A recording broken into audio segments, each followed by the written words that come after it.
Good evening, everyone. Happy to see you.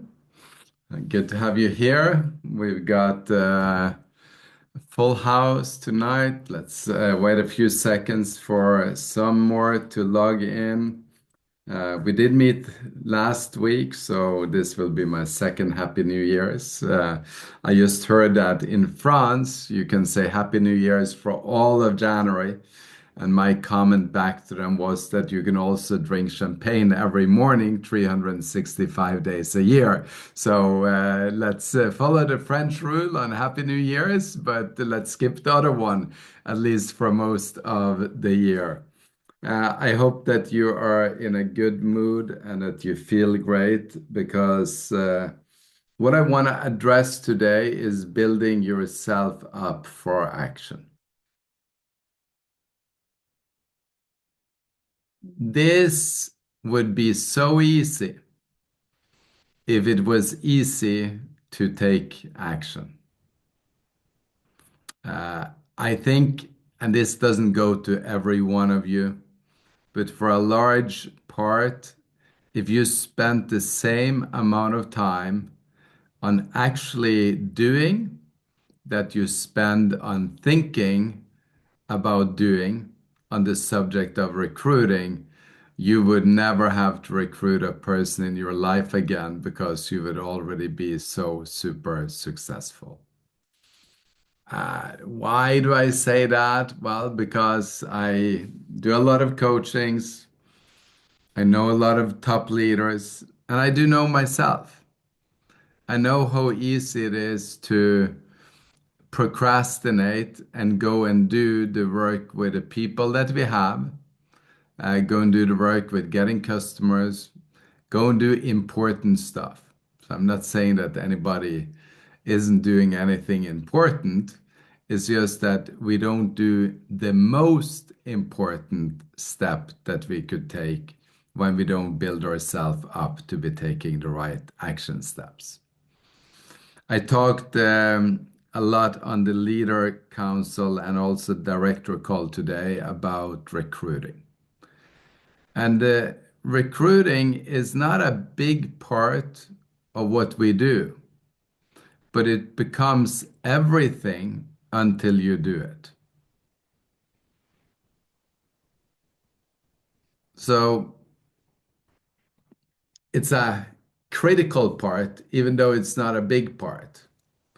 It's a must must do part until we actually do it.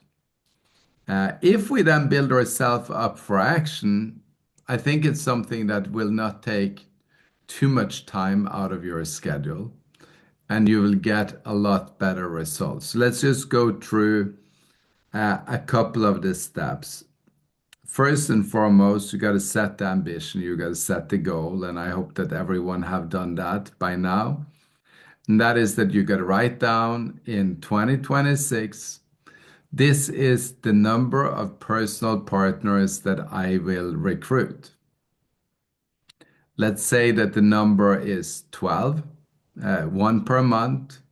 That would be an extraordinary goal. That's something that everyone can achieve, but it's still an extraordinary goal because if everyone did that, this team that I'm addressing right here, so every single one of them, would most definitely grow a lot during the year. Uh, when we've set the goal of finish the goal, we can do a quick calculation. And I like that because that's a part of the planning process. And that is that, okay, so per person I recruit, how many do I usually have to have a second look or let's start with a third. So per person I recruit, how many decision meetings do I need to have most of the time to get a decision? And in my case,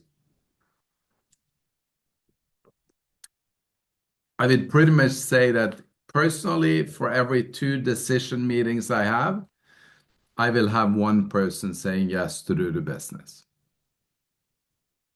Now, how many do I need to have a follow-up meeting with to get them to a decision meeting? And in my own case, usually if I have three follow-up meetings, I will have two people coming along to the decision meeting. A very low dropout between those two. And then we go one more step up and say, okay, so how many presentations would I have to get three follow-up meetings? And it's either three or four. I very seldom personally have people drop out of my pipeline between the first meeting and the second meeting because it's kind of built in that we will meet again. And I get really, um, I don't stop setting up the second look meeting before I get it. So I guess they just veer out before me. But let's say that that's four. And then how many, if I talk about the cold market, so let's say that I'm doing meetings with someone that I don't know from before, then how many meetings with just getting to know people would I have to do before I have booked four meetings? And I would say that I'm probably between five and six on that number. And then how many phone calls do I need to make to, well, that's not regarding phone calls because those people I don't meet mostly through phone calls, but how many times would I have to approach or talk to people before I have those five, let's say six meetings? And usually that would probably be seven or eight. So let's put the number on eight. So that means that I need about eight new interaction for every person that I'm going to recruit in 2026. So that gives me a total, if I time it through the year, basically 96 people is what I would have to interact with to be able to recruit 12. Now, if I take a longer period of time, and I've talked about this in the past to or everyone that has been here every Monday. If you're brand new, I haven't talked to you in the past. But I've talked about that out of the 96, if I recruit 12, half of those at least that I didn't recruit will be in my pipeline for the next year as well.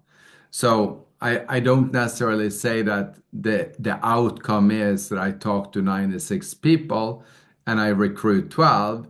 The outcome is much better than that when it comes to the time frame over many, many, many years. But if I'm going to do it this year, recruit 12 people, that's about what I would have to expect to recruit 12. Now, if a lot of my list is from last year, it gets a little bit easier because then the first meeting isn't a first meeting, it's really a second look, if you get what I mean. So then it's second look decision meeting, which I have very low dropout. So again, I meet two and I get one. So if I go for what I've worked on for the past few years, I could set up 24 meetings and recruit 12. And some of you are in that position, but I wanted to give you the full viewpoint so that you see what it actually takes to be able to do it. Now, if you then say, so 96 interactions where it becomes then a total of 6 times 12, so 72 meetings, where the actual presentations ends up being 4 times 12, 48 presentations. If you now go back and we sum up the number of hours that we would have to spend then each month to be able to do this, you would then come back down to that in less than 8 hours per month, you would recruit one new person per month. And that's kind of like in the worst case scenario based on my statistic. If your statistic is different, it becomes different. That means that we're down to 2 hours per week. So if I said the following statement, and that is that if you would spend 1 hour 2 times a week for 2026, you'd recruit 12 people. And that doesn't sound that horrible, does it? That's actually pretty good. So now I have the goal and I have the plan, but now I got to build myself up to actually take the action. I actually got to do this. I got to do 2 hours a week. And of course, now that can be pretty disciplined. I would probably set aside then 10 or 15 or 20 meetings. Let's just set aside a half an hour once every 14 days, in addition to this, where you book your calendar for these meetings. If you do the two meetings in a row, or if you do 4 meetings in a week, and then it's sorry, yeah, so 2 meetings in a row, or if you do 4 meetings every 14 days, that's kind of like up to you how you do it. But I probably would work then once a week with personal recruitment and set up the 2 meetings. I'd probably work with a pipeline where I have quite a few candidates that is active at the same time. I find it easier to recruit over a little bit of time. Others find it easier to recruit by having intensity. So I find it easier to recruit that I have time for it to be a week or 2 weeks before between the meetings. Others likes to have no time between the meetings because people forget what we were discussing in the last meeting and it kind of runs out in the sand. That depends a little bit upon what kind of prospects you work with. If you work with hot list prospect, they remember you, you're fine. If you work with cold list, it usually takes some time in between. I work a lot with business prospects. They are busy, so I can't just schedule them whenever I want. But if you work with friends and family, I would recommend to get it done within 48 hours, meet them one, two, or three times quickly, sign them up, move on, so it doesn't drag out and take up too much space.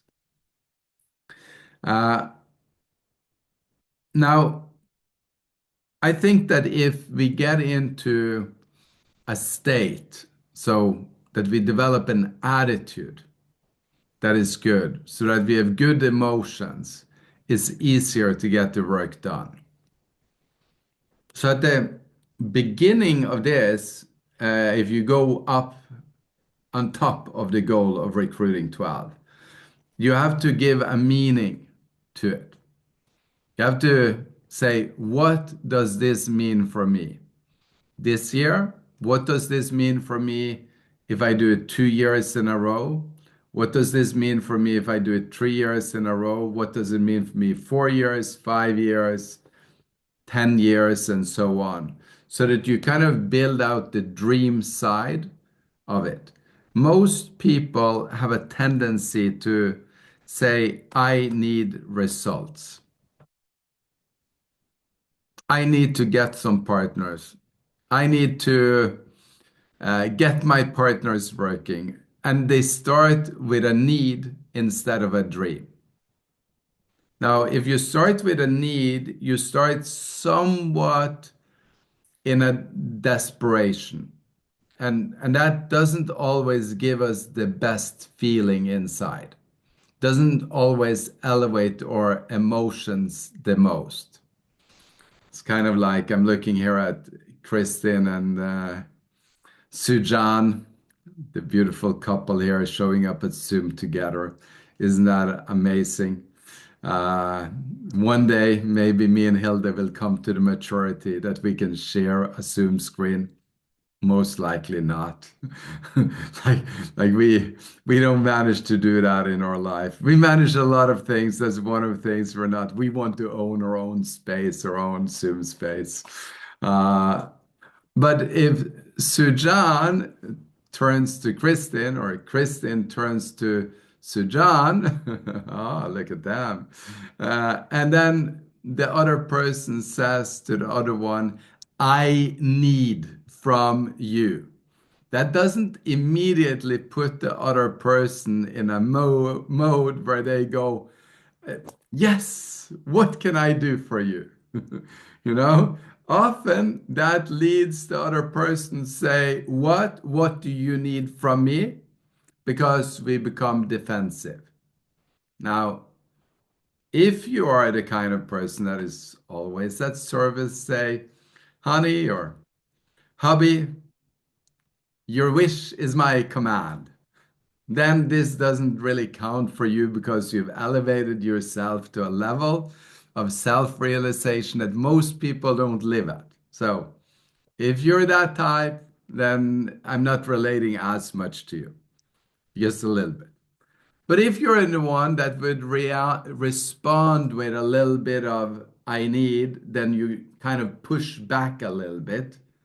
Then remember that every time you say this to the woman in the mirror or the man in the mirror, the same instant response is going to come. So when you say I need, your subconscious instantly will push back. So I need is a very poor action trigger. If you have a lot of discipline, you manage to do it for a period of time, but then you run out of discipline. Have anybody tried that? I need to get in shape. I need to lose some weight. I need to eat less sugar. I need to behave like you're with me. And then you can discipline yourself to do it for a while, but then it becomes tough.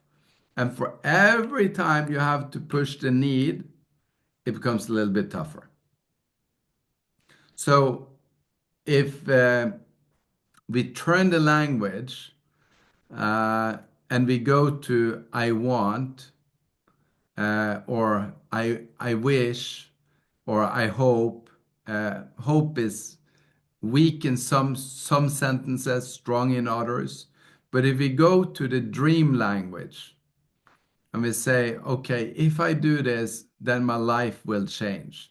And we look at this is what I dream about.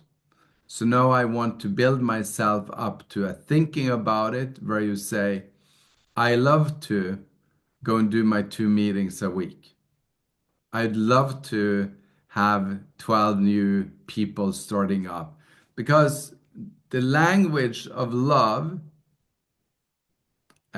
or the signal or the emotion of love is just so much stronger. So if you signal that yourself, then yes, there is going to be a planning part where you have to put it in your calendar. But if you say, I like putting it in my calendar, I like getting structured, I love this because I love the results that I'm going to get. That's going to be more longer lasting than if you do it for need. If you do it out of love, usually it gets stronger.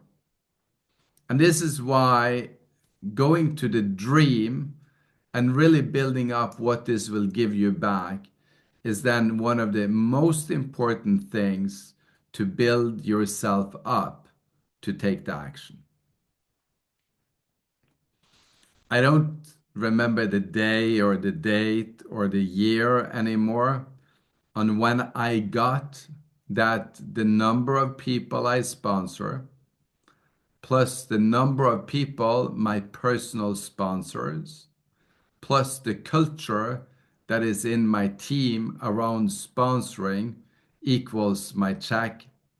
I don't know exactly when anymore. I probably did at one point.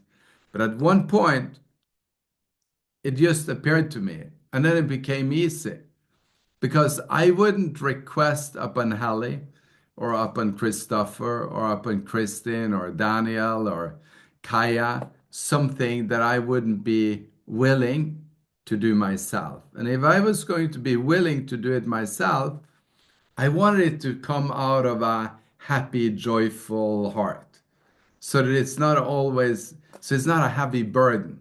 Like, because if putting somebody into the business is a heavy burden, I don't know if I want to carry that like no, I think it's for those that join our business, it's the biggest gift I can give them. That's not a heavy burden. It's something amazing that I give them. Now, do everyone become successful? No, they don't. They don't need to. That's their part of the equation. My part of the equation is to offer it to them, give them the opportunity, let them be a part of it. Just think about that. Uh, I'll give you two examples. Uh, one of them could be Peter Sorensen when I enrolled him into the business. What if I didn't give him that opportunity? What if I didn't invite him to come to Oslo? What if I didn't, like, how would his life be different today? Huge difference. It's just one example. Another example is about the stock market and what we do with our shares. I think this was Kristen. I'm not sure. Might have been somebody else. I'm not sure, but it's a long time ago. It's like 20 plus years ago or something like that, or 18, 15 years. No, actually, probably more like 15, 16 years ago. Uh, uh, she expressed to me something that some people had said about shares in Cincino, and they'd complained to her, and she was then telling me about it. And then she asked me how I felt about it, sort of. I don't know the exact words. And we discussed it a little bit back and forth, where inside of me, I probably said this to her too. I might not have verbalized it the same way. Uh, I was more on the line, well, that's okay. That's probably true. Things goes up and down. I've done my best. I'll keep on doing my best. Wait and see. Now, if she would have the same people and they would have the same amount of shares in Cincino today as they had when they complained, and they would have a conversation with Kristin today, um, they probably would have told a different story, a much different story. I know for a fact, because if they had this, depending on when they bought it, even when they bought it at the most expensive, like 20 years ago at 18 Swedish kroners a share, if you bought it at 18 and it's now trading at 157, even though it went 20 years, it's not that bad, is it?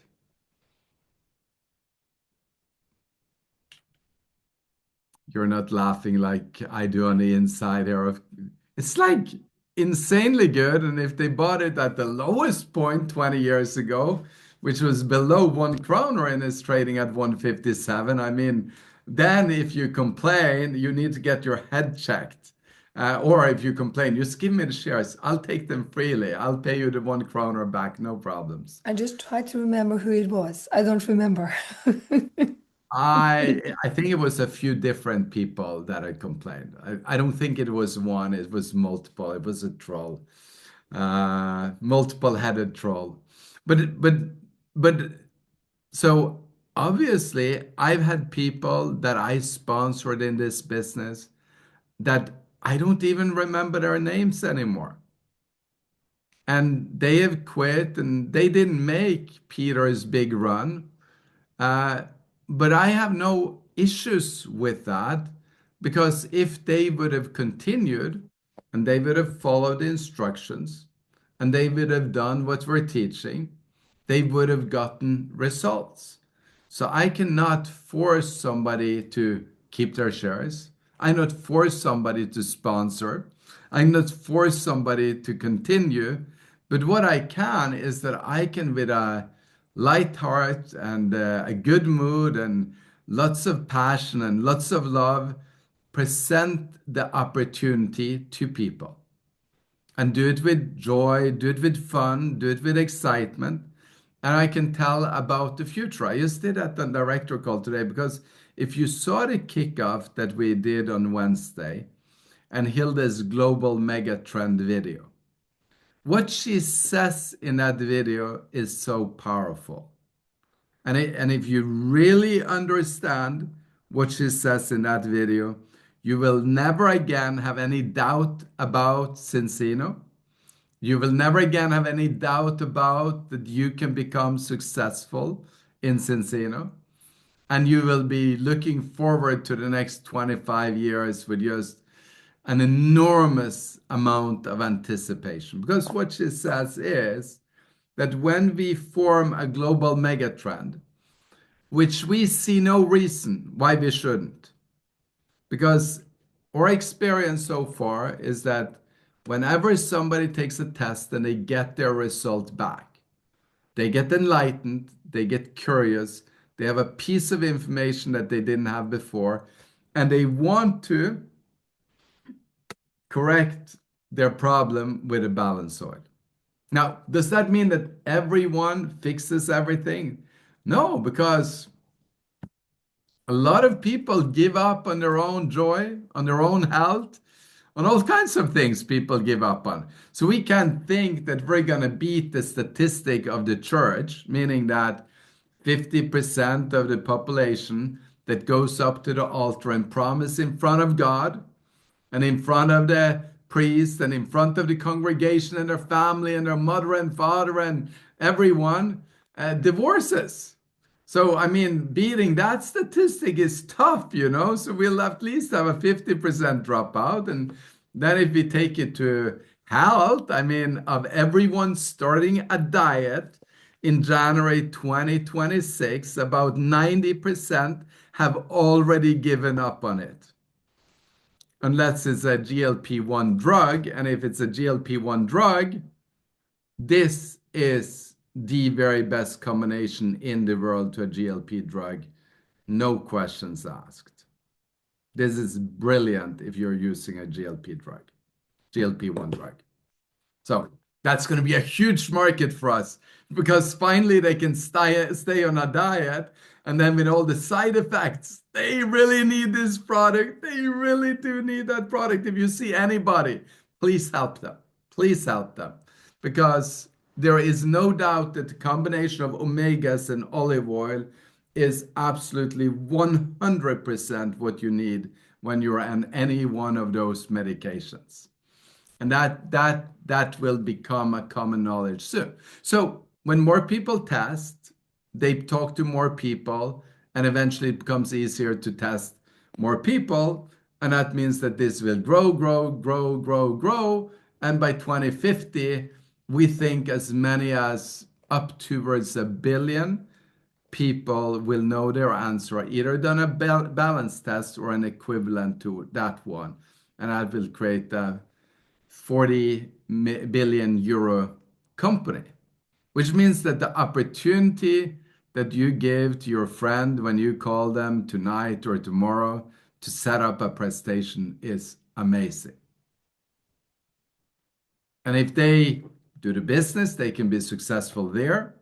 If they become a customer, they are just ahead of the trend of the hundreds of thousands and later on millions and then tens of millions of people that will be customers on it. And if they buy shares in a company, they get ahead of the curve there as well. So what we're offering is absolutely brilliant. And over 5 years of sponsoring one a month, you will most likely be very close to a black crown if you're not already a black ambassador, if you're not already a president.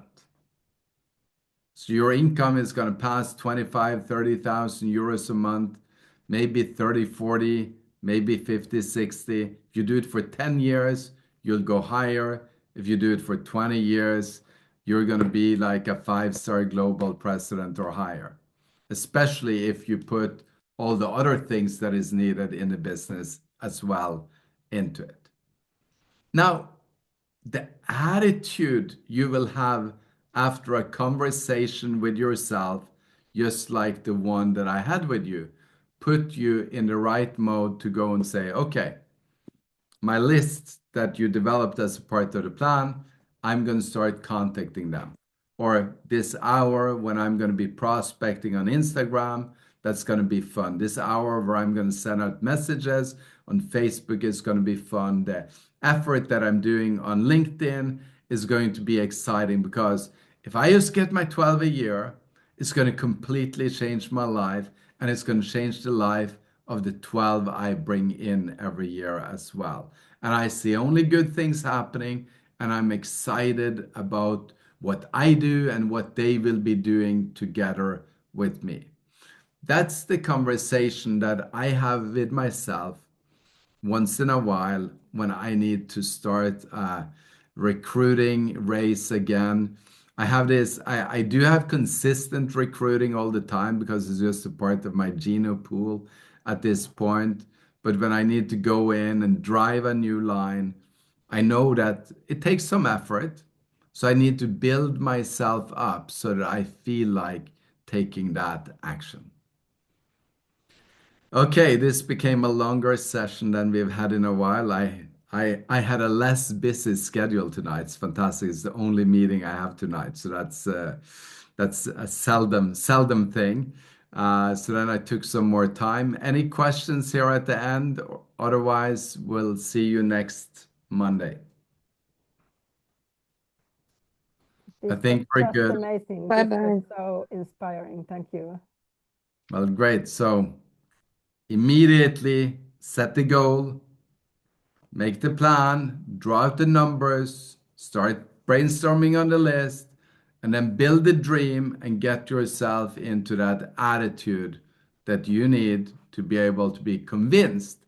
And it is one of my favorite quotes of the year, or yeah, I took it out for this year. I've heard it before, but I didn't write it down before. Believe in yourself to the point of delusion. When it comes to recruiting, that's beautiful. Believe in yourself to the point of delusion, meaning that you really believe that when you involve people, that will be the best for that person, because then you're going to be willing to take the action needed with that person to help them become successful. Okay, thank you. There was Thank something you. out here. I think everything is good. Thank you very much. See you next week. Thank Thank you. you.